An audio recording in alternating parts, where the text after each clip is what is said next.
In this episode of the Sam Oldham podcast, I'm joined by Steve Frew, the 2002 Manchester Commonwealth Games still rings gold medalist for Scotland. It was the first gold medal that Scotland had won in the Games. Steve represented Scotland at 5 Commonwealth Games and Team GB at 2 World Championships. Steve, it's great to have you today, mate. I'm really excited to have this chat, this conversation. I think this fills a piece of the puzzle that we've maybe not covered on the podcast before. How are you, mate, to start off with? I'm very well, Sam. It's great to finally, Sam, be on your podcast.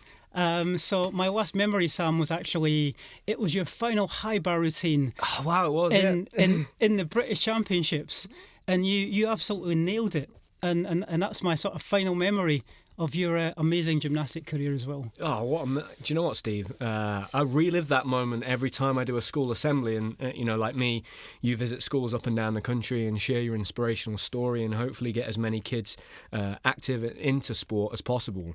And I sit there and I play that routine at the end of my story, and I always, not because I love watching myself, but because of what it means and how great the moment was, how special it was, and having all my family there at the end. And you narrate that story for me.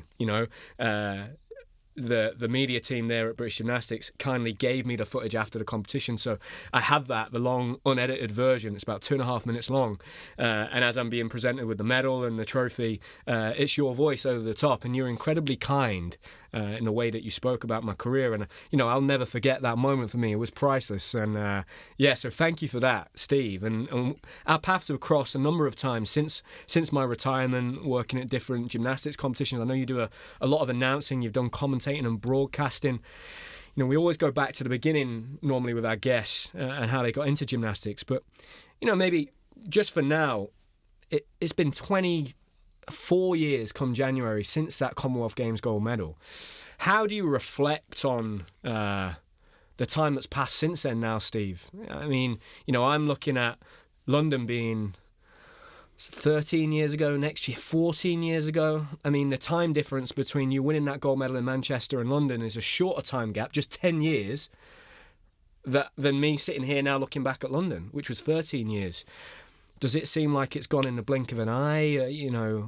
What do you make of that time that's passed since Manchester? Yeah, Sam, time has gone so quick. It feels like a lifetime away in a way. But yeah, great memories of that time, and I'm looking forward to sharing some of these memories with you. But yeah, time has just flown in, Sam. Yeah, it's one of those things where it almost seems like a different person did that and achieved that, and I'm sure that's probably normal, right? You move into different chapters of your life.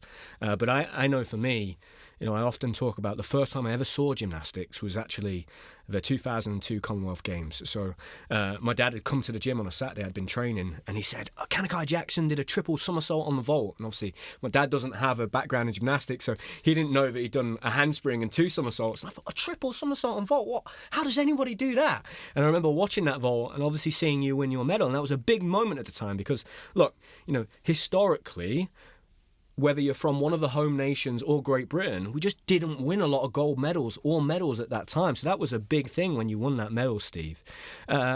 Following that, what has that done for your career since? You've basically been able to make a career out of gymnastics after retirement, which many of us are able to do, but many aren't. What did that mean for your life after gymnastics, winning that gold medal? Yeah, Sam. So that medal, it completely transformed my life, I think, and it was probably just like the icing on the cake. The thing it was actually more than I thought I could achieve, and you're striving for so long to get that result, and when that result comes in, and it's actually more than you expected or even imagined, it's really difficult to sort of process that kind of thing. It did transform my life, obviously the opportunities that come with that, both in south of the border and in Scotland, but it was a really special moment. So many happy memories, and the pathway to that was so tough as well. But just to stand on that podium, wear your national vest and look up at that flag and hear the national anthem, it just brings all the memories back, Sam. Yeah, amazing, Steve. Let's look at how you got to that moment, Steve, then. How did you begin in gymnastics? What did the start of your story look like?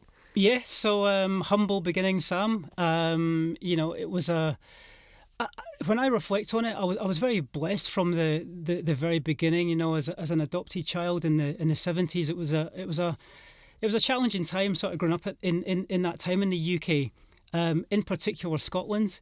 You know, I was the only kid in my sort of town that more or less looked like me, so I was sort of fighting against the current straight from the beginning. I was very blessed with a family that could give me, you know, care, attention, and maybe give me that opportunity that otherwise I would never have probably had. I was very hyperactive as a kid. I was always jumping on the sofa, behind the curtains, you know, that kind of probably similar to yourself. So hyperactive, wanted to be a superhero. Our local park had like a set of I always remember this, steel parallel bars in the local park. And I remember imagining myself doing what I saw some of the guys on TV do on these little steel bars. And that's kind of what sparked the whole interest, 5, 6 years old, and just joined a local sort of council-run gymnastic club. And where was that, Steve, that you grew up? What town was it that you grew up in? Yeah, so I grew up in a place called Grangemouth, so central Scotland, close to a bigger town called Falkirk. Okay. So that's where I grew up, and that's where the local gymnastic club was. And was it a typical kind of village hall school setting, not a lot of equipment, or was it a proper gymnastics club that you first started in, Steve? Yeah, so it was a sports complex. So Okay. it had a swimming pool, it had squash courts, it had a couple of halls, and that's where twice a week they brought out the judo mats and things, and you did your gymnastics and learned all the skills back then. And where did you get picked up then, Steve, to maybe move on to a more professional setup in terms of a gymnastics club that maybe had all the equipment and all of the apparatus? Yeah, so my first coach was a guy called Jim Benny, plumber by day, gymnastic coach by night. You know, lots of volunteers back then. So Jim was the man that made it all happen. By 8, I went to the East of Scotland Championships, under 12 category, because that was the youngest category. Thankfully, I won that. Got spotted by the national coach back then, a man called Gordon Foster. Okay. And I was invited to trial for the Scotland team. Wow. At sort of 8 years old. Okay, so pretty young, Steve. You're getting picked up there. And Yeah. what did it look like? I mean, you know, you've mentioned it there twice. Obviously, a lot of volunteer coaches back then. What was the structure like? Because I'd imagine the structure in Scotland, even in comparison to England, was very different probably at that time. What was that structure within the setup in Scotland at the time in gymnastics? Yeah, so obviously we had the National Federation, but behind that you had, it was all volunteers, it was local clubs, and that was your community, I think, that was around.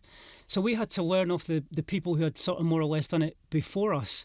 So we were always sharing knowledge, always trying to learn new things as well. But I think at that point in time, Scotland as a nation in gymnastics was behind the South at that point. Yeah, because I've always thought that, in the years that I first joined the national team, it always seemed to me like the Scottish athletes were like, they were always not second string, but they were thought of secondly. It was like we'd fly Adam Coxon, and if he can't make it, well, it's his fault. He's got to travel down from Scotland, right? It always felt like that to me as a younger athlete when I first came on the team. Felt like nobody was really going out of their way to travel up to Scotland to work within Scotland. It was the Scottish athletes having to come to the central national centre that was down in Lilleshall. So I imagine that was probably the same back then when you first began in the early part of your career. What role did gymnastics play in that? You obviously spoke there of being adopted, Steve, and I often talk about my first gymnastics class in the year 2000 when I started in a school hall very similarly, it being just me and 15 girls. Well, I imagine back then when you started doing gymnastics in the 70s, being somebody living in Scotland that's adopted and is of mixed race, that was a very challenging time. What role did the sport play in your life in the beginning? Yeah, so life in general was really challenging around about that sort of time. But the funny thing is, Sam, that in gymnastics, it was always almost like a safe space. It was the place that I could dream about, expressing my creativity through body movement and gymnastics, and that's how I more or less expressed myself back then. And this gymnastics was a safe place where I could dream. I could learn new skills. I could travel. to other parts of Scotland and even further afield. So it was very magical back then, Sam. You know, gymnastics was that magic that I think I'd really been sort of looking for. Yeah, it's really interesting. You know, I always say to people, look, you know, sport's the great equaliser in many ways. You walk onto a football pitch or you turn up to a gymnastics gym. In the end, the only thing that people are really bothered about is how good are you at it. And if you're good enough, you'll probably get there, right? And I think that for me, you know, in my career in gymnastics, I've always looked at it that way. It doesn't really matter where you come from, like what your background is, like how good are you at it, because that's all I'm interested in. I really like that about sport, and I know that, look, there are certainly people in lots of different sports that don't have the same opportunities as everybody else, but I do like that, you know, when you're around those, I think when you're at that high level and you're in sport, when you're in a gymnastics club, people just want to see great gymnastics. I don't care what your background is. If you're amazingly talented, I just want to watch it. You know, it doesn't matter to me where you came from or what your, like I said, what your background is. It's great that you kind of describe it that way, as being like a magical escape and a place that you could really dream. How did your career develop then, Steve? As you're growing up, you maybe get spotted by the national coach in Scotland. You go and maybe start training with the national team there. How does your career then develop as you become a young teenager? Yeah, so once a month when I got into that Scottish team, we had to travel to Largs, Inverclyde. Not sure if have you been? I've never been to that gym, but I heard about it a lot when I was growing up. I knew that that's a big club there in Scotland, right? A big program, quite a lot of history. Yeah. So that's where they had obviously foam pits, and it was a national training facility. Okay. So the best gymnasts in Scotland went to that facility once a month together and trained. Oh wow! And that's where I saw some of the older gymnasts. I saw skills that I couldn't quite do yet, and I was inspired. You know, it was great. I was seeing people do things that I thought, you know, wow, I want to be able to learn some of these things. So these older gymnasts were definitely my role models that I looked up to. And who were they, Steve, at the time? Which athletes were you looking up to, maybe in Scotland or further afield, over across the border, the UK, maybe internationally? Were you already watching gymnastics on the TV at this point as you were a young teenager? Yeah, absolutely. So definitely looking up to some of the Scottish team gymnasts. Some of the English gymnasts came up as well. So we had guest coaches came in to the national setup maybe once every 6 months. Okay. So they brought, you know, great ideas, great sort of gymnasts with them. Trevor Lowe came up quite a bit as well. Okay. You know, with his gymnasts quite a bit.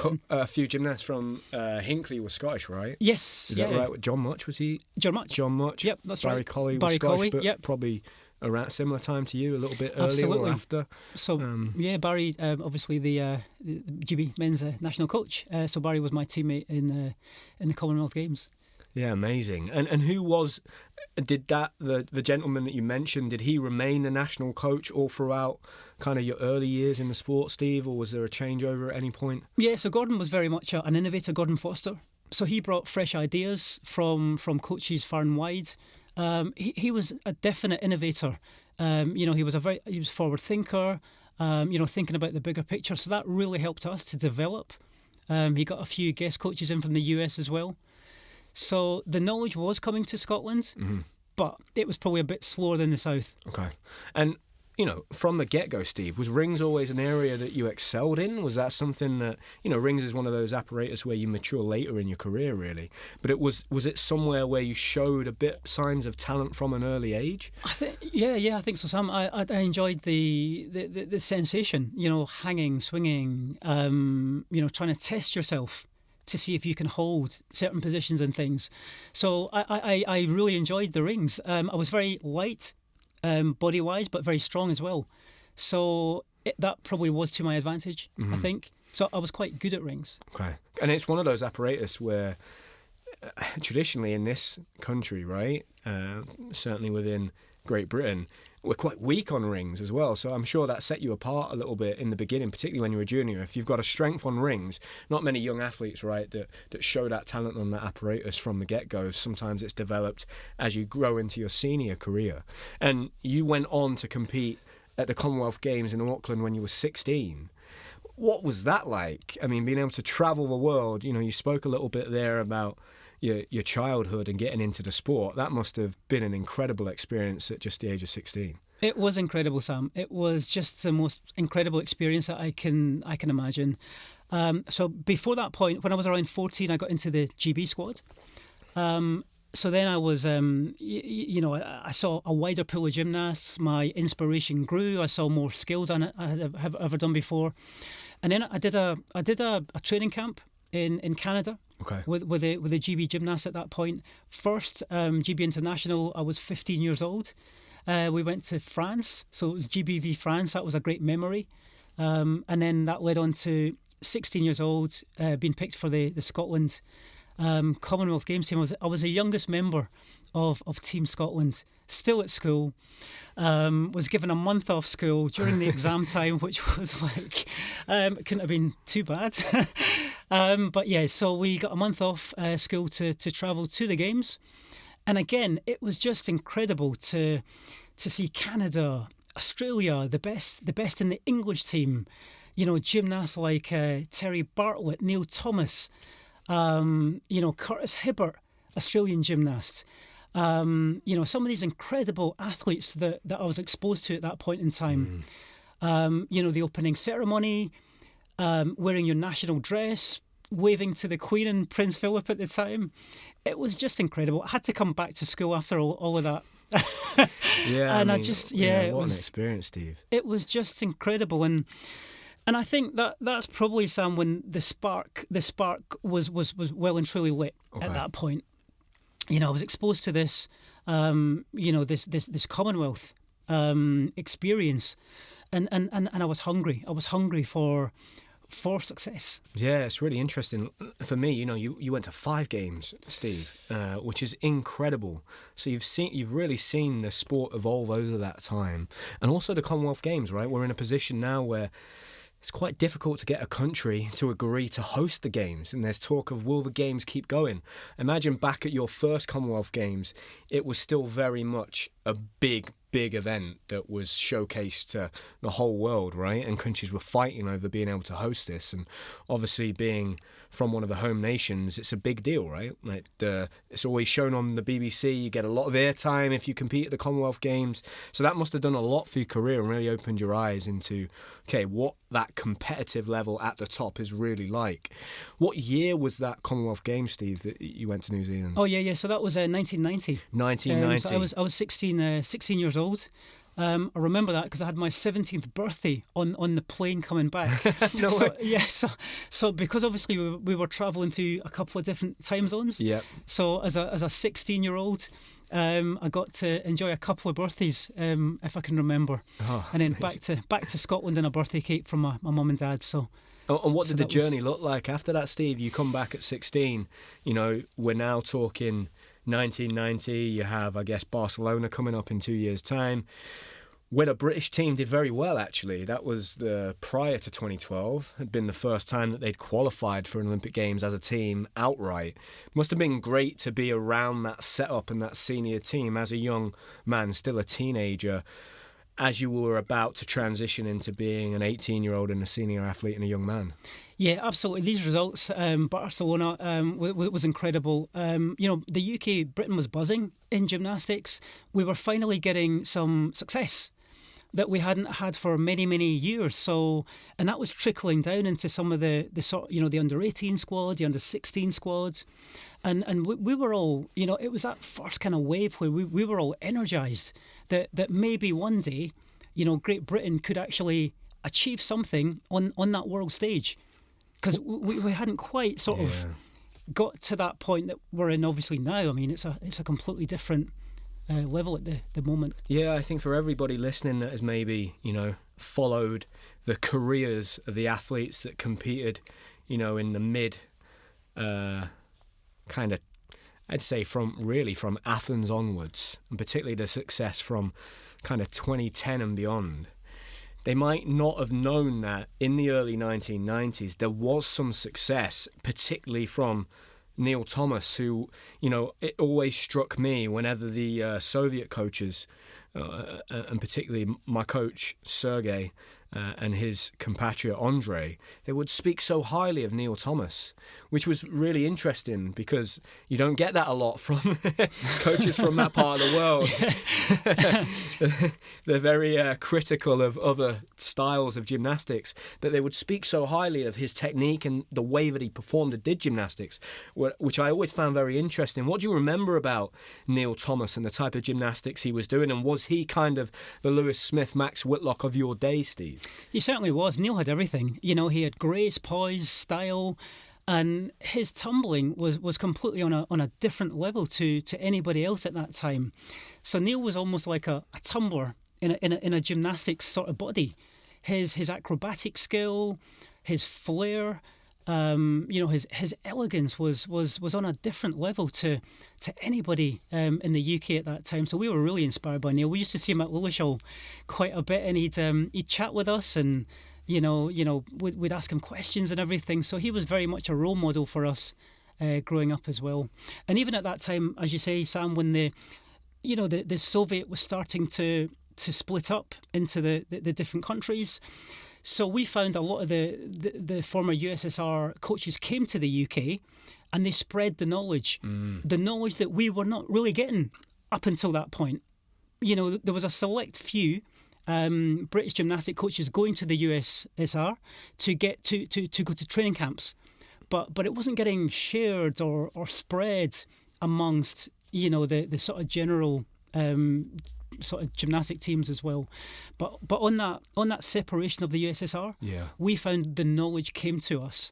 Guest coaches from the USSR came. We did training camps and clinics and everything, and we started to improve as gymnasts, I think, because we got their training systems, which definitely made a big impact. And what about your own career after that, Steve? You then, you approach another Commonwealth Games in 1994, and then obviously the 1996 Olympic Games is going to be in Atlanta.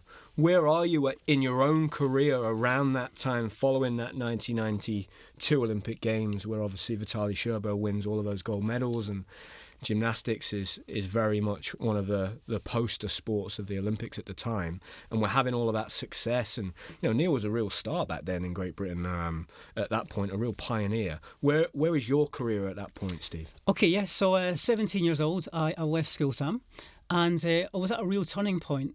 What do? I love gymnastics. I want to do it full time, but there's not anything really set up at that point in time to enable that to happen. So I was at an event, gymnastic event, and there was a man from the Royal Mail. Was there. My mum had a chat with him. I got an interview and I got a job in the Royal Mail, Sam, because it would enable me to do that in the mornings and then do gymnastics in the evenings. So at that point in time, I would do whatever it took to improve my skill in gymnastics. So I became a postie for about 3 years, I think. So you were a postman driving around doing deliveries and oh, amazing! Wow, cool. Because I often tell people about this and they find it really hard to get their head around. So even when I was a young gymnast, kind of the sentiment within the gym was that from a lot of the parents and a lot of the dads, if I'm honest, there was a lot of very talented gymnasts that were a little bit older than me, probably the generation before me. And I would hear their dads say things like, well, when you turn 16, you're getting a real job because you're going to have to help us pay the bills. And I was thinking, whoa, right, so there really isn't any. And I would hear these stories of people being firemen and doing all sorts of other stuff and full-time athletes, because at the time we'd lost the funding following the Athens Olympic Games. And I think that's so difficult now for people to get their heads around. And we have a lot of the new generation. They've been kind enough to come into the studio, share their stories, and they're kind of like, look, I thought I was going to make it, and there'd be all these sponsors. And these guys have been funded since the age of kind of 14. But, back when you were coming up, there really was nothing. You had to work full time. And I think that this is an important story, part of the story, Steve, because I see a trend in a direction that it is kind of pointing towards a lot of these lads that are coming up. They're very, very good. They have a lot of potential, but there are so many of them. I don't see how they're all going to get funded and be on a team. So they're probably going to have to go down the road of getting jobs on the side. I'm seeing that already, which is not a bad thing, right? I'm sure you would say that your experience of being a postman and doing your gymnastics, that gave you so many life skills, right? But it's just an interesting part of that bigger picture of the journey that gymnastics has been on within the UK. Absolutely. Really interesting time, Sam. I used to walk around during my job and think about the future. Think about, dreaming of something better at that point in time. My mind was always in gymnastics. I was obsessed by it. I just wanted to do whatever it took to get that potential that I knew that I was capable of. So at 21, I was thrown a lifeline. So that's when I went full-time at Lilleshall. I got an invite from Eddie Van Hoof, the national coach at that time. And I packed in the postie. I packed my bag in my car and I drove to Lilleshall to train full-time with the Great Britain national team at 21 years old. And what year was that, Steve?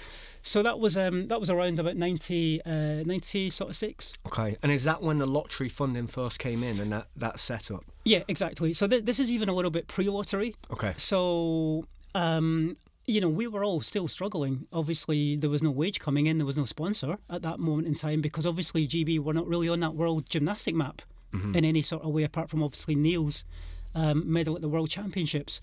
So GB as a team were still obviously struggling at that point in time. But there was a full-time setup at Lilleshall for a select number of gymnasts, and I was very lucky to get an invite to train with the guys. And I think that was a massive turning point in my career. I got to train full-time, 3 sessions a day, with the best gymnasts in the country as well. And that setup there, what did that look like, Steve? Were you getting any financial support there, or was it just that everything was paid for you and you could train full-time? What was the setup in terms of the coaching team? Was there I believe, if I'm correct, there was a Russian coach involved at some point within the national setup. I know John Atkinson played a key role around that time. What did that all look like being based at Lilleshall in the mid-90s? Yeah, I mean, it was a wonderful setup at the time. Obviously, being at Lilleshall, quite a few of the gymnasts felt quite isolated because you'll know yourself when you're in Lilleshall, there's a 2-mile drive and everything's sort of like contained. So that was a bit of a challenge, but it was all funded. We did not get any sort of wage at that point in time, but everything was paid for, which compared to having to get up at 5 a.m. and work and everything was like a letter that I was always definitely waiting for. So it was 3 training sessions a day, so conditioning, session 1, then lunch, and then session 2, and a bit of conditioning to finish as well. There was about 7 or 8 gymnasts, I think, I remember at the time. Best gymnast in the country, Eddie Van Hoof was there, and then we did have guest coaches come in as well. Vladimir Ufimtsev was in at one point as well, so it was a great setup. It enabled us to actually just give it a go, give it a proper go. So you had the time to rest, to recover, and obviously the nutrition part was quite important as well. So it was a great benefit to myself. I got a lot stronger, Sam, in that period of time, probably because I wasn't working as well. delivering the post rounds, yeah, and just being able to focus on that one thing, right? Your skill, the craft, the thing that you had the passion for. Yeah, it was wonderful at that point in time. It didn't suit everybody. Because... Did you notice anything, Steve? I spent a lot of time based at Lilleshall from growing up towards the kind of the mid-period in my career when, I was almost there every week, based there, effectively centralised. Did you notice anything that stood out? Maybe differences between the athletes that could handle that and the ones that really struggled in that environment? Because, my generation growing up, we heard lots of rumours of the guys that were based at Lilleshall in the 90s getting up to all sorts of mischief, and some of them really struggling with it and turning down the path of, whether it was drink and drugs and all sorts of stuff. So that's what we were getting told as like teenagers. About Lilleshall and being based there. What was your experience of that, Steve? And what did you notice about, I guess, the psychological side of sport, of being just fixed in a place, not being able to leave? And what was that like for you? Yeah, I mean, obviously that setup is not ideal for everybody. for me, it was. I used it in a positive way because it enabled the opportunity that I could focus properly without distractions. But obviously, I think that you had to be quite mentally tough person to deal with that isolation and that sort of level of focus as well. It wasn't easy, but I did enjoy it actually, because it enabled me to concentrate properly. Whereas I think normal life, there's a lot of distractions. Yeah. Whereas, Lilleshall was it was kind of manufactured. Yeah. So it was beneficial to myself, but there was a lot of gymnasts that did struggle. Yeah. They needed like an outlet, you know, all that training all the time. The way I felt, it was really interesting around 2014. In the build-up to 2016, there was a big group of us. And what happened was, these were kind of the athletes that were almost nomads. They didn't really have a base. They'd been split from their coaches or had moved around, or maybe their careers were struggling, had been injured. And we kind of all got centralised at Lilleshall and were offered exactly the same kind of situation that you were, and everything's paid for. You can stay here, focus on your training. There'll be national coaches every week. You can use it as much as you want. You'll get access to the best physios, sports psychologists, all of that, and we were all funded at the same time. And what happened was, over the course of probably about 18 months, we started with 7, and then in the end we ended up with me and Dan Purvis left. Christian Thomas would live at home and then come to do the training sessions. And I felt like, looking back, there was just, everybody had a time frame they could handle that for, and eventually they just couldn't do it anymore and they left. And people started to trickle away until you ended up with, I would argue, and I don't want to speak for him, but I know for me personally, those last 6 months in the build up to the Rio Olympic Games, I would describe myself as very depressed, very lonely. I would literally go to the gym, come back, just spend all my time inside that room, those 4 walls, and that was it. Very mentally challenging time. You spend a lot of time inside your own head. So you just remind me a little bit of that, and quite rightly, I think only certain types of individuals can handle that setup, and you wouldn't get the people that were maybe just new from the get-go. They never came. They never would do that, right? I'm thinking straight away the likes of Lewis. He would never be able to just be confined to those 4 walls, right? Whereas I was a little bit more malleable, I would say, in that regard. What was going on in the build-up to the Sydney Olympic Games then, Steve? That 4-year Olympic cycle. Just tell me a bit about the trajectory of your career, and when maybe you representing Great Britain on the world stage came around. Yeah, so sub-I 95 World Championships. That was the obviously made the team for that one. So that was incredible. Sam, that was my Olympics. I was, I never made the Olympics like yourself, and obviously, to make the World Championship team as the first Scottish gymnast ever to do that was wonderful. Just to be part of that unique team that travelled to Japan with the Union Jack on and perform. It was incredible. Are there any things that stand out from that? I remember that championships was in a beautiful arena, right? That giant dome. It was that competition in the big giant dome in Japan. Was there anything that stood out? At that time, Steve. I mean, I look back at some of the greats. You've got Nemov, Ivankov, Li Zhaoshuang, Sherbo still competing. I mean, what a time to be around those. Are there any moments or experiences or interactions you remember from that championships, maybe your own performance? Yeah, it was just wonderful. The first memory I got was landing in Japan. It was so futuristic compared to the UK back then. So we landed in this reclaimed runway in the sea.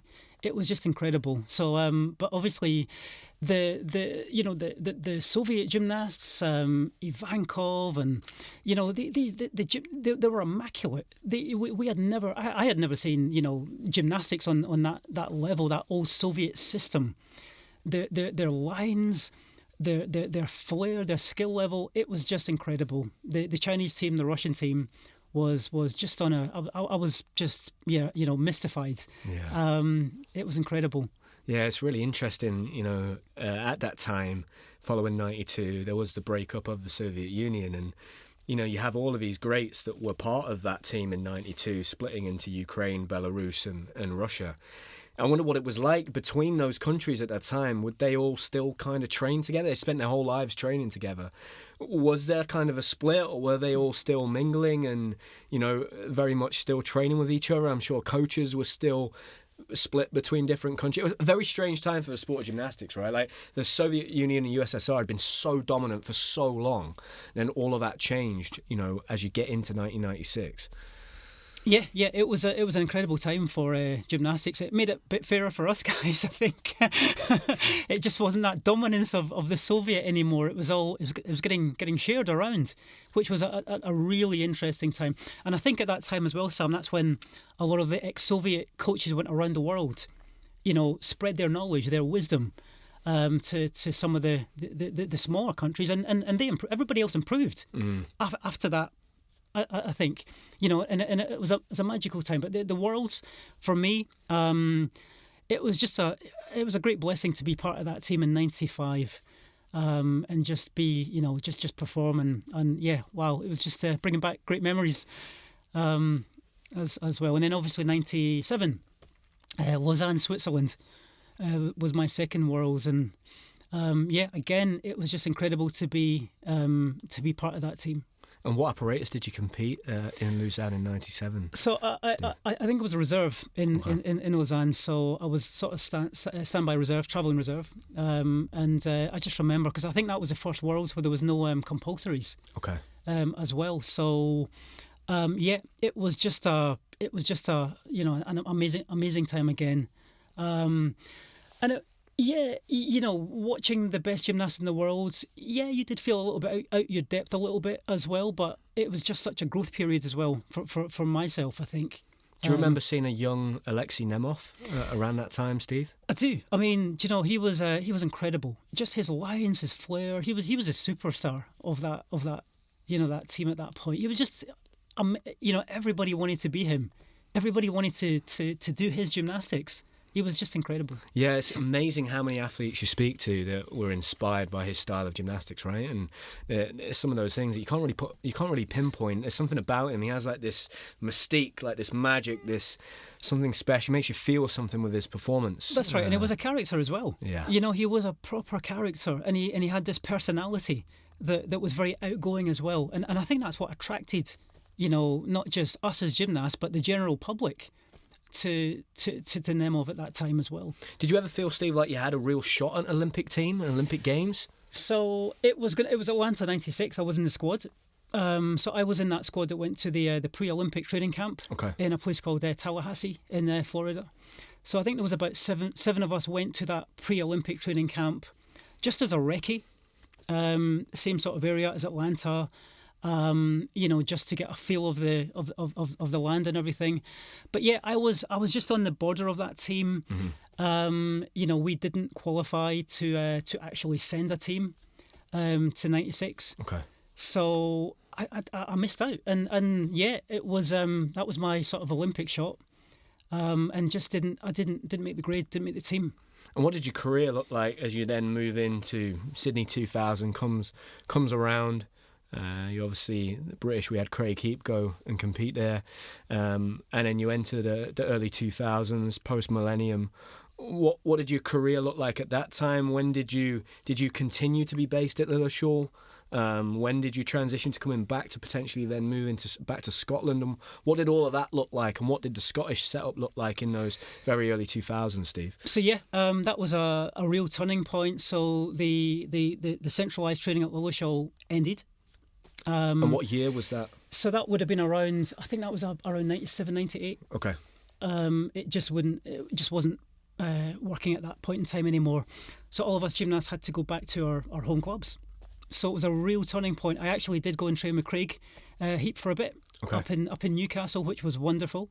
But back in Scotland, there still wasn't that sort of system. There was nobody to sort of motivate you in terms of like other gymnasts that were on that same level. So that's why I had to train south with some of the British team members. Okay. Just to keep my level at that point as well. So that was a really challenging time. I was at a real turning point. What do I do? the Commonwealth Games were coming back up, 98, Kuala Lumpur, Malaysia. Yeah.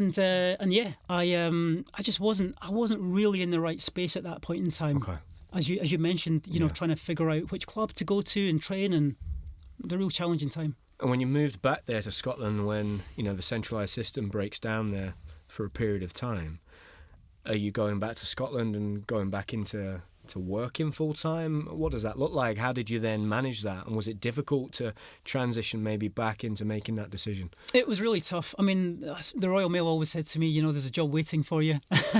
Which, do you know what, to be honest, I think that was a bit of an incentive, because I didn't really want to be walking the streets anymore, and I'd had a taste of, you know, full-time training at Lilleshall, and that's, I knew I wanted that. I hadn't reached my potential, I felt. So I had to make that happen in some way, and that's kind of where I was. So yeah, at a real turning point, went back to Scotland, couldn't really find the correct setup to train full time, and then I had a friend in London, and I took a risk. So I moved to London at 25 years old. I got a job in a gym as a fitness trainer, because that was another interest that I was kind of into. I wanted, you know, personal training was just it was becoming popular in the UK at that time. It was just at the sort of beginning. So I thought, you know, why not move to London and try and obviously advance that part of my career. Okay. And then find a club. So I trained at Harrow. Okay. With Canyu Kai Jackson, and Carol Ford, which it gave me something better than I could have got in Scotland at that point in time. Okay. And so you funded the gymnastics again and the dream through the job as a personal trainer. Yeah, I was working full time to pay for my gymnastics. Okay. I did get a little bit of lottery funding at that point. The lottery was just coming through, but it wasn't enough. Yeah. It wasn't enough to sustain a full time income at that point. And what was it like training with Kanekai around that time, Steve? Because I obviously mentioned that my dad had told me about that vault when I was a kid, and watching his gymnastics and seeing the level that he was able to get to. I got told of when I was a kid, Kanekai Jackson did a triple straight somersault off this high bar. And I'd look at it like, what, really? What was he like? What was it like training with his coach?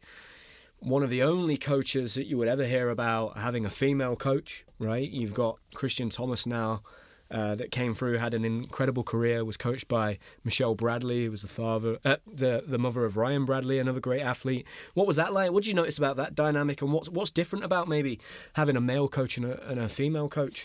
It was very different, yeah, absolutely. So my main coach was Tan Jayen, who was the Scottish national coach. So I really benefited from having a Chinese coach probably from around 18. When did Tan move to Scotland? Yeah, so Tan moved to Scotland somewhere, don't quote me on this, but in the sort of the 90s. Okay. He moved to Scotland, and I really benefited in my teenage years from that Chinese. So pretty early on, you had that influence from Tan and Chinese gymnastics on your career. I did, but up until that point, it was just all volunteers. Okay. Up until maybe 17, 18. Right. But yeah, Tan was amazing. His knowledge of gymnastics coming from China was on a different level. He pushed me really hard, and I learned a lot from Tan. He was a great asset to my career, of which I'm really thankful for as well. But yeah, Carol Ford, another great innovator.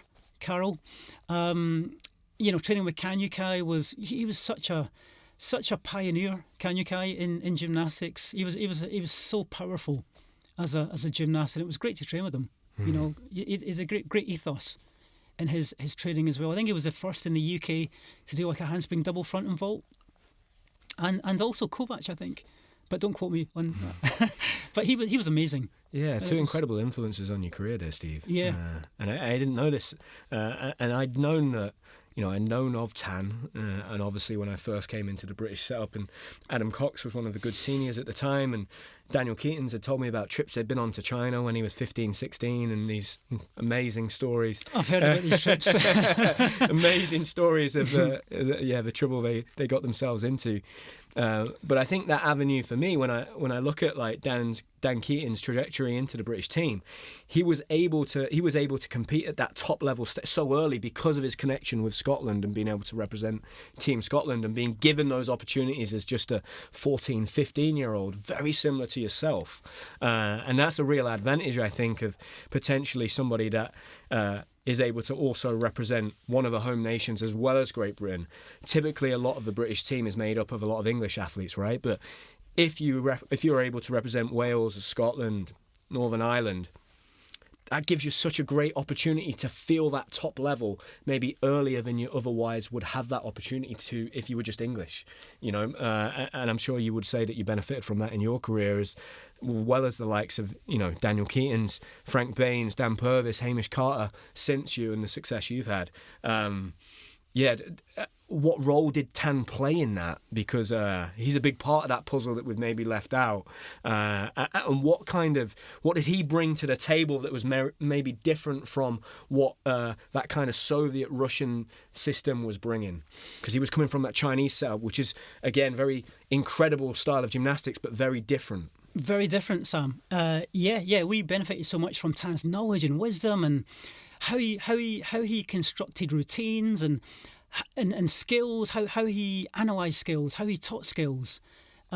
His work ethic was second to none. He was a hard worker, hard grafter.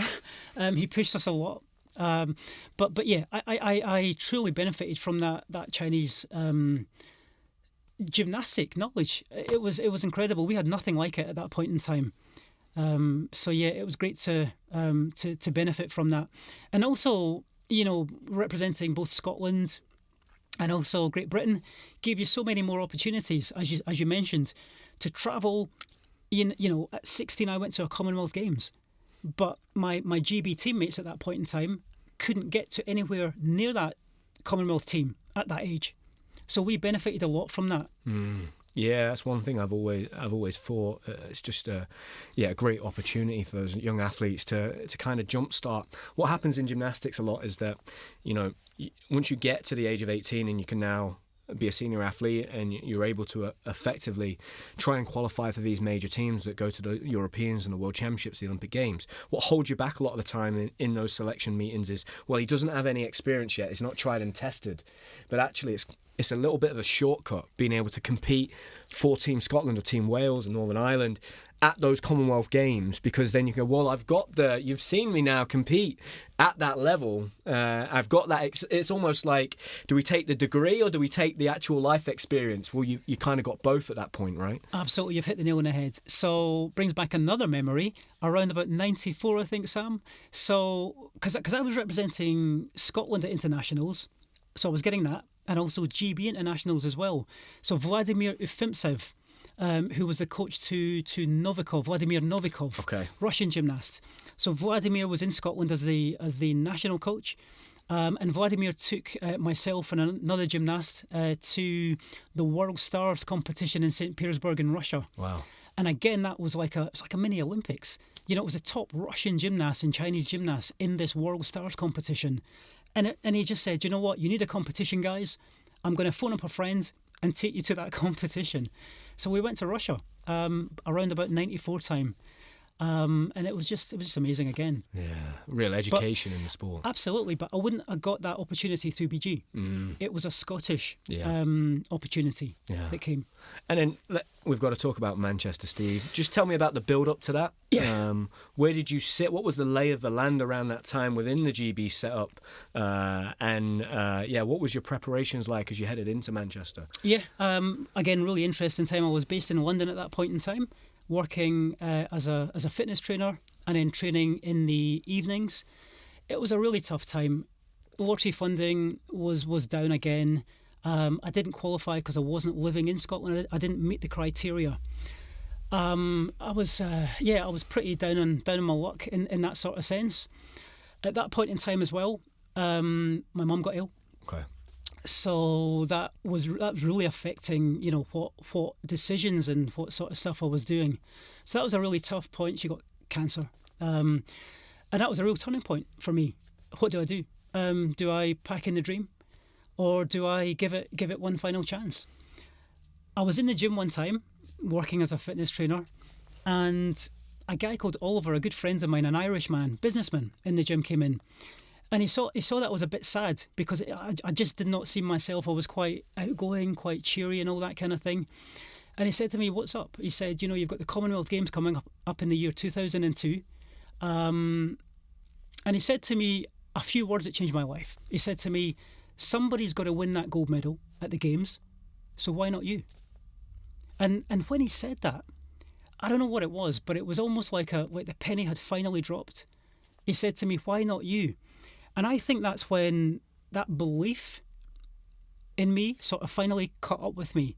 Because sometimes I didn't quite believe in myself at points in my gymnastic career. Everybody else did, but I didn't. And it took me a long time to finally build up that confidence, that sort of self-belief, to really go for it. So it was a combination of, I think, my mum's illness, my determination that I hadn't quite reached my potential. In my mind, I had failed because I hadn't quite got that medal, not gold, but that bronze or whatever it was. I hadn't quite got that at a Commonwealth Games. I'd been to 3 games and I hadn't got the result I was hoping for. So the penny dropped with Oliver, and I said, "You know what? I've got no funding. I'm really struggling, but I've still got this dream."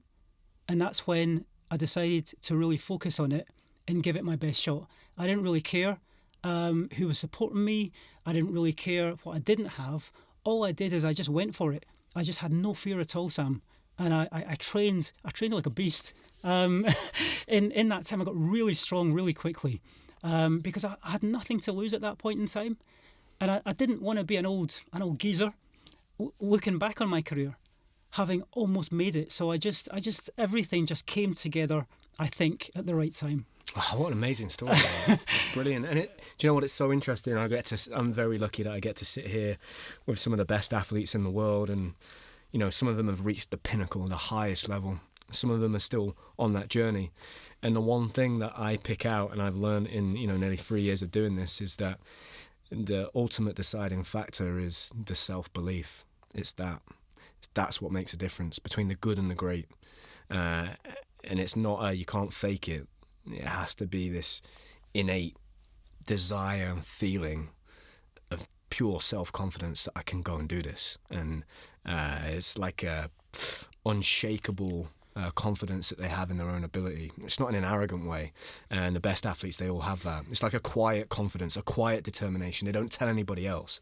But you can see, right, this person, they know exactly what they want to do. And nothing's going to kind of pull them off that track. And it sounds like you had that amazing moment. Just tell me what it was like, Steve, once you're in that final, that moment is there, and then you pull off what maybe you would describe as the best routine of your career, and maybe that is almost the culmination of 4 Commonwealth Games, 20 years of work. What was it like? What do you remember about the actual routine in the moment? So in the qualification, Sam, I got the highest qualification score. So that was a little bit of pressure, but in a good way. In the sort of week build up to the final, I knew I just had to do the same in the final. So yeah, a lot of things were going through my mind. I could see almost this opportunity to make things right. I could see this sort of like lifeline that was within grasp as I was sort of like, as the final was coming closer.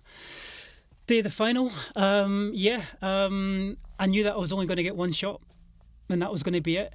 So I couldn't mess up. I had to do my best, and I was the final gymnast to go in the rings in that arena. So the GMX in Manchester, time had come where I was going to have to make a count for myself. I basically felt abandoned. Through funding, through support, and it was just myself. Nobody could help me. I just had to do it. I had to do something. When I got lifted on the rings by Tan, I just had to give account for my 25 years in gymnastics on that one routine. And I had no fear. I had no fear, Sam. I just took a big deep breath, got lifted on the rings, and just went for it. Yeah, what a routine, mate. And yeah, you stick the dismount cold. Yeah, that was it. I just needed to stick that dismount. That was a key factor in that success, I suppose. And when I did stick the dismount, I thought, I've got a medal. I wasn't quite sure which colour, but that, to be honest, Sam, that's all that I thrived for, was to get that recognition for the 25 years of gymnastics. A bronze, I would have been happy with a bronze. What did it feel like after that moment, Steve? You win that gold medal, obviously you celebrate, and for those 5 minutes and those 30 seconds while you stood on top of that podium, you're on cloud nine. What's the reality of the aftermath of that? I imagine at that point in time there was a lot of attention that you got, media attention, particularly within Scotland. What does the reality of that look like? I think a lot of people would think now, you win a gold medal at the Commonwealth Games, you're set for life, right? It's probably not the reality, right? What was that like, the aftermath of that? Okay, it was incredible. So my life it just got turned upside down. So straight from the podium, where I thought I was dreaming, to BBC Sport Live. I remember meeting Michael Jordan on the way in to speak with Hazel Irvine, and he just said, I can remember from Michael Jordan. I think Hazel had actually told him that I'd just won Scotland's first ever gold in gymnastics on the rings, and Michael Jordan just said, hey man, good job, man, and that's all I remember. And I thought, wow, I just thought I was dreaming. Wow, I just thought I was dreaming. Yeah. And then obviously back to Scotland, I met the First Minister of Scotland, and there was, fans and all sorts of things, and magazines and newspapers and all the things that come with success, Sam, as well. So everything got turned upside down. But truth be told, at that point in time, I think it was a bit of an anti-climax, I think, in terms of, I thought you'd get agents, and I thought it was going to be this, and I thought, all these kind of things would sort of just come. That we got a lot of promises at the time, but the reality was something a little bit different. But to be honest with you, that gold medal for me, it was just a testament. It was like a thank you that I could give to my family, just for what they kind of did for me. So that's all that I kind of needed at that point in time. It's amazing looking back, Steve. Because at the time when you're the first person to do something, maybe you don't appreciate the magnitude of that achievement. But if you look at what's happened since then, the amount of athletes that have gone on to win gold medals at the Commonwealth Games for Team Scotland, you were the first to do that, and it really is the hardest thing to do is to be. A lot of people say defending is the hardest thing to do. I don't really agree with that. I think being the first there's no blueprint. You have no idea how this works. No one's done it before. To be the first person, that pioneer, we've used that word a lot in this episode, to break through. What an amazing story just to hear about, you being down there and having to work full time and having that conversation with that great guy there, Oliver. I mean, what incredible advice, that turning moment. I had very similar experiences, towards the end. We spoke about that British Championships. The reason for me that was so great, I got to a very similar place to yourself. It didn't matter to me that it was British Championships in a hall of just 300 people. It wasn't about that. I got to that fearless state where it was just me on my own. Nobody was coming to help me. There was no funding. I felt very abandoned at the time. All of the top gymnasts in the country, they were still being funded. They were able to train throughout COVID. I wasn't. I was training out in my mum and dad's back garden, on my little sister's trampoline, in my brother's bedroom. So it felt very much like me against the world. And, I remember very clearly having a day in the gym and getting quite upset. And look, I was tired. I was on the building site at 8 o'clock every morning, very similar, right? And I think people would go, wait a minute, you won an Olympic medal for Great Britain at the London Games and you were on a building site not getting paid. And that was very much the reality of my life at that time, right? But there was something so freeing about that. And I think it was that fearlessness that in the end it was...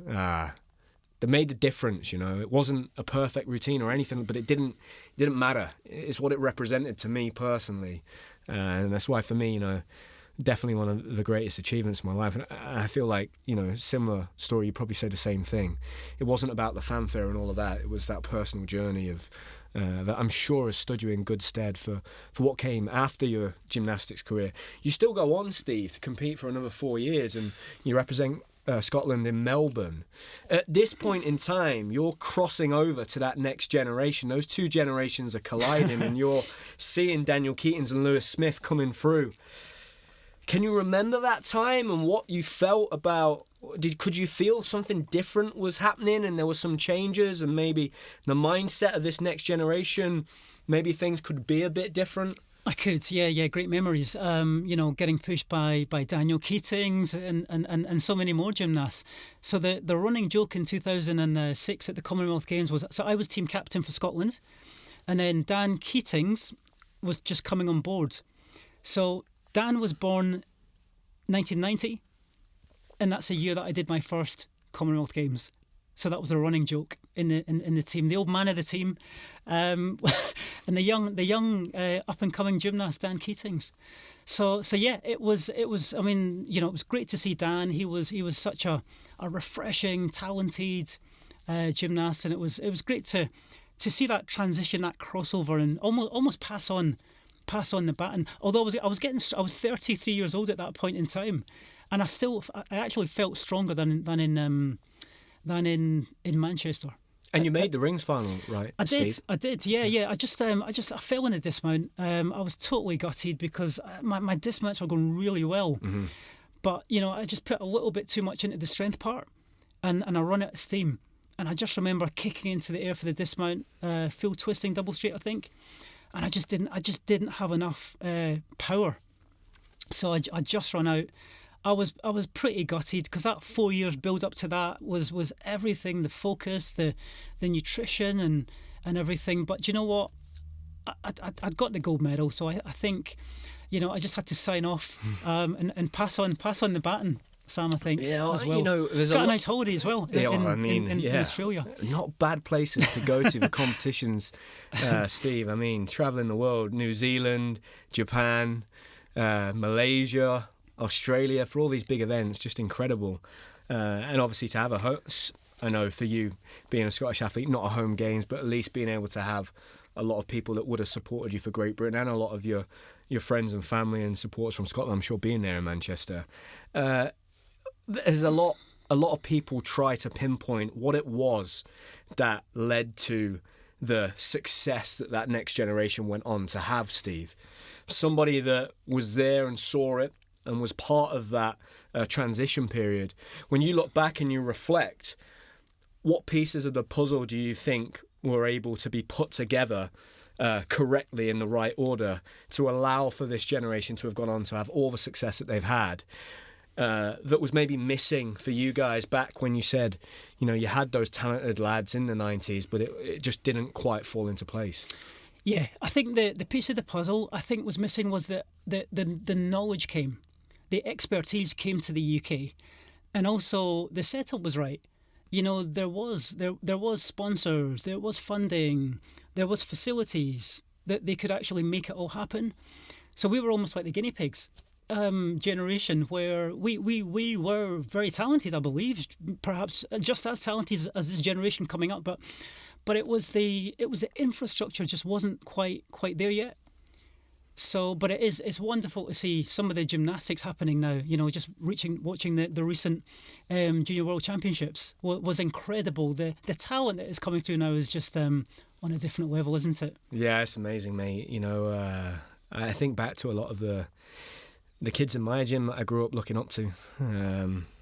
Nathan Dunstan was one of them. The talent these kids had, they were just born in the wrong time. And the sport just changed so much, particularly in those early 2000s. It very much went from what I would consider an amateur sport to almost a professional sport by kind of Beijing.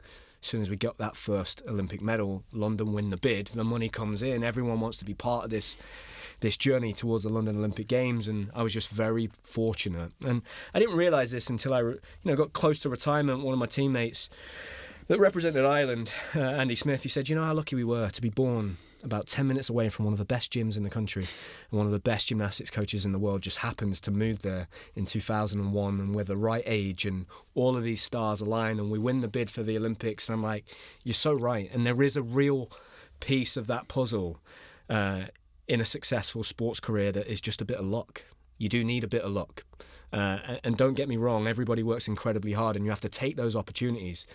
But sometimes it's just not, you're just born in the wrong time and things aren't set up for you to succeed. And, you know, you're right, there has to be that generation. I think Lewis said on this podcast that you stand on the shoulder of the giants that came before you, right? And I certainly felt that. I felt that what we did wasn't possible if the generation before us hadn't have got to the point that they got to, right? Absolutely. Great quote, love it. And, you know, it's almost like when you're standing on the shoulders of giants, you can see further. These guys, this generation now can see further than what we could ever see. And they're making it happen, which is it's wonderful to see. It's amazing, yeah. It's amazing. It must be great for you to look back on and just reflect on your career and also see the success that we've gone on to have and see how successful Scotland now are at the Commonwealth Games all the time. How many athletes from Scotland go on to represent the British team? You know, your first ever Scottish athlete to be part of a world's team. Just incredible achievements. One thing I want to ask you, Steve, you know, for a lot of young athletes that listen to this podcast, right, rings is an area that is really difficult. It's such a tough apparatus. What's the best advice you could give to a young gymnast that's maybe they're a teenager, they're approaching that transition into senior gymnastics when it comes to specifically rings training, Steve? What really helped you develop that strength? Yeah, I think obviously the younger gymnasts, they have not built or developed a strength as yet, but I think they've got to learn and understand the positions. So correct positioning of body from a young age without the strength is really important. So when they get a little bit older and a bit bigger and a bit stronger, then their body knows the correct positions to be in.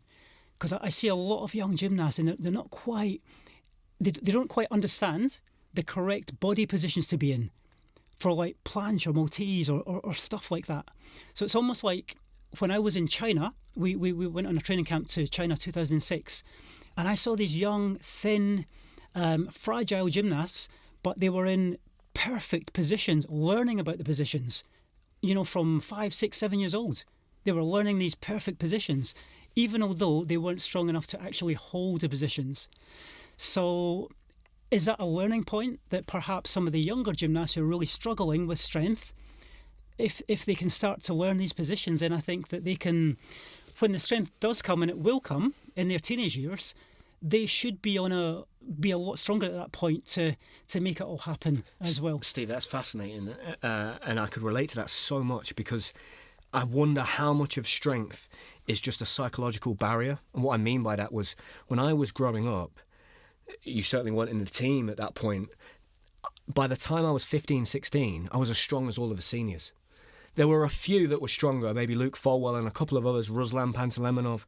But generally speaking, by the time I was 16, 17, I was making British rings finals, senior finals with 2 crosses and a planche. And I just could never imagine being able to do a Maltese. I'd never seen the people around me training it. Yeah. I just thought, I'm never going to be that strong. It was just this psychological barrier I'd created for myself. And maybe what the Chinese system's doing there, and the Chinese coaches and the athletes are, they're taking away that psychological barrier because from a very young age, they're already in that position. So it doesn't seem like something that's out of reach. It just seems very normalised to be in a Maltese, a planche and a cross. So, I mean, I think that's an incredible piece of advice. And I think the generation below me that went on to really be very strong on rings and be the first gymnasts other than the likes of Courtney Tulloch, who's a real, you know, almost, he stands by himself because he was very strong from a very young age. The likes of Niall, they would say you just got to not be scared of failing or looking silly in the gym. Just go and try the position and just hold it. Spend time in the position. If you try a cross and you're all the way up here, that's fine. You've got to start somewhere. I think there was certainly a level of like fear of almost not being able to do the position, so I'd never try, you know. So it's really interesting that you say that, Stephen. You noticed that in the Chinese setup when you went over there. I did, absolutely. And also, chest position was really important. Okay. You know, from a young age, I noticed. I learned it at the end of my career. I really wish I had that knowledge at the start. Just think how far we could have went. But yeah, a lot of the Chinese gymnasts had the chest in. So chest in, which enables them to press out properly. Whereas if your chest is flat, it's much more difficult to press out of positions. But they were learning this little tip at 5 years old. So they didn't learn chest out. It was all chest in. Okay. Chest in position, so they could move around different axes and angles and all this. So they were getting the correct teachings, perhaps. Do I say correct? They were getting teachings. They were learning those shortcuts, right? From a very early age, exactly. And they were finding the path of least resistance very quickly. Yes. And what do you, when you watch rings now, Steve? What do you make of it? You can't shift your wrists anymore. Everything has to be flat. I often say to people when I think about rings, I trained for 21 years in gymnastics, and when I watch the strongest guys, I still cannot fathom what it would be like to be that strong. How do you see the sport now when you watch that apparatus? Did you watch the World Championships that just took place, Steve? I did, What do you make of it? Yeah, it was incredible. The apparatus. It was, yeah. I mean, the standard has just gone through the roof. Obviously, P-Bar's standalone champion. He's phenomenal.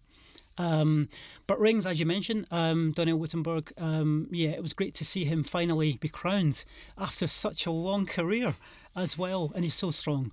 Just the level now. The margin for error is just minute as well. And the 8 moves rule has really changed up the dynamics quite a bit, Sam, as well. Yeah, absolutely. I think we spoke about it from watching the Junior World Championships. Yeah. My expectations that junior athletes now are going to actually transition into the senior ranks very quickly, because there's not that big adaptation phase of having to learn effectively 2 new skills on every apparatus other than the vault. So, their workload has now just decreased by 20%. Now, that does mean that those gymnasts that are used to have been training on 10 skills, their training load has effectively decreased by 20%. But given the fact that those younger athletes are younger, fresher, can probably train for longer, what I do think that will translate to is them being very competitive very quickly and pushing those senior guys. What are your expectations going into the Commonwealth Games next year, Steve? Obviously, with the Scottish team, They've done very well recently. It looks like the team's going to be pretty competitive. You're going to have Cammy Lynn, Hamish Carter. We're looking at Pavel Karnienko making a comeback for the Commonwealth Games. It's a home Commonwealth Games. But what we're going to see at this Commonwealth Games, I think, is a very strong Canadian team, a very strong Australian team, where maybe in the last 10 to 15 years, they've not quite been as competitive as, say, Great Britain, England, Scotland, Wales. What are your expectations for next year? And obviously the Scottish team, I'm sure you'll have a close eye on them. It's going to be great. We've got such a depth in talent going for that Scottish team, as you mentioned. It's going to be tough to get on that Scottish team, which is amazing to see, isn't it? But yeah, it's going to be incredible. I do know the Europeans are on at the same time as the Commonwealth Games, so we don't know if the English team is going to send its strongest athletes. It's still in discussion at the moment. So I think it's going to be a games about tactics as well. But yes, Scotland are going to be a strong team. We've got some GB gymnasts within that Scottish team as well. So everything to play for. Home games, that crowd's energy, as you've probably felt in London 2012, Sam, makes a massive difference. I felt it in Manchester. I'm sure you felt the same in the Olympics 2012. Absolutely, Steve. I remember walking out for the Commonwealth Games in Glasgow in 2014, and it's the first time and the only time I've ever competed in a gymnastics arena and felt like I was at a football match, because the Scottish fans were all booing England when we walked in. I was like, wow, this is amazing. It's incredible. That got me going. It was brilliant. I went out and smashed the Flooring team out of the park after that. But it's going to be a magical atmosphere. You're right. Strategy, tactics. We've got all of these gymnasts now, all of this depth within Great Britain. It's frightening to me. I'm almost counting up to 20 to 30 lads that are at a real high level. I do worry about how they're going to be how we keep them in the sport, what that looks like. There's a huge coaching gap in this country at the moment across the UK. Clubs are always telling me, head coaches are saying we can't find any coaches. They're right there. So somehow we need to incentivize those young and upcoming athletes to get into coaching, whether that's some kind of funding program to pay for their qualifications, but we need to make it a real good proposition for them to look at a career in coaching and give that knowledge back, because we don't want to lose those guys. That knowledge and that depth that they've got, incredible. You can have great coaches, absolutely, that come from outside the sport and learn the craft of coaching without having had a performance background. But you spoke there of going to those Chinese athletes, those shortcuts all of those guys have got because they've been there, done it, and felt the sport themselves. I mean, that's just priceless. So, I hope we can find that. I know that Team Scotland, I've mentioned it on the podcast before, they do a really good job of looking after their athletes now. I know that when my good friends Daniel Purvis, Daniel Keatings, Frank Baines retired, because of their success at Commonwealth Games and the medals they won, they were given a lump sum on the day that they officially retired. It was paid the next day, which for me is just remarkable. Amazing to hear that. I'm sure you would have loved that back in your day, Steve. Well, I don't know whether you had that or not back then. There was nothing like that back then. Yeah, I think we got a pat in the back, Sam. Well, and, Steve, I'm sure that wouldn't have happened without the success that you had, my friend. So, you certainly have paved the way. I know that the Scottish lads in the lead up to that Commonwealth Games, they're all being funded over this preparation period, which is brilliant, keeping a lot of those guys in the sport. And they're going to be an exciting team. They got Ruben Ward as well, who's a great young gymnast up and coming through, was pushing for that Worlds team. Just to finish, Steve, what is it that you do now? Where can people maybe follow the work that you do? I know you do a lot of schoolwork like I do. For anybody listening out there, Steve does an incredible job. Still at his age, performing. Sam was filming with him this morning in school, doing dive rolls over children, which is just incredible. I mean, I'm already talking about how long can I keep doing these school events. At the age of 32, I'm sure you're thinking, you've got a lot longer left in you yet, Sam. So where can people follow your journey still, Steve? And what is it that you're up to now? What's important to you now in your life moving forwards as you go into this, this chat? I know you've been retired for a long time, but as you go into this next chapter of your life. Yeah, for me, Sam, this next chapter, it's just all about passing it on to the next generation, the knowledge, the wisdom that I've been lucky enough to gain. I love to pass it on. I love to see future generations develop. So I do a lot of mentoring, predominantly for the Youth Sport Trust. So been with them since 2009. I travel up and down the land working on different projects, mostly on life skills and transferable skills from sport into general life and also into business as well. So I work for quite a few different companies where we get into schools and inspire lots of young people to follow their dreams, to benefit on some of the things that we've been lucky enough to do as well. I still present, I still commentate. Again, it was a pleasure to, one of the highlights of my sort of lifetime in the media aspect of things was to commentate in the London Olympics 2012. So I was actually commentating. Oh, really? When you got your medal, Sam, as well. Yeah, I was an in-audience commentator at the O2, wow. or the Greenwich North Greenwich Arena in 2012. Oh, that's amazing, Steve. I didn't know that. Yeah, so you're first and you're last. It really was. Yeah, wow. What an amazing... that's brilliant, that is. Wow, I was 19 at the time, so the whole thing was just very much a whirlwind. But I mean, I was very, very lucky that I had the opportunity to experience that. At the time, similar to yourself at 16, you went on to do it, Steve. At 19, I'm thinking, I'm going to go to loads of Olympic Games, but it doesn't always go that way, right? And to have gone to 5 major championships, and that really is a legacy. You've left that legacy behind me, and it's been great to get to know you. Towards the end of my gymnastics career, and then since moving on, you're an absolute gentleman. The work that you do and continue to do within school, inspiring young people, is really worthwhile work.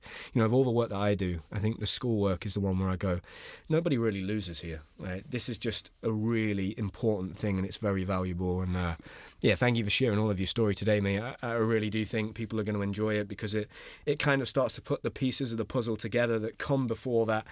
All of that success we had since Lewis winning his medal in Beijing. So thank you, and all the best with everything in the future, mate. Top man. Thank you so much, Sam.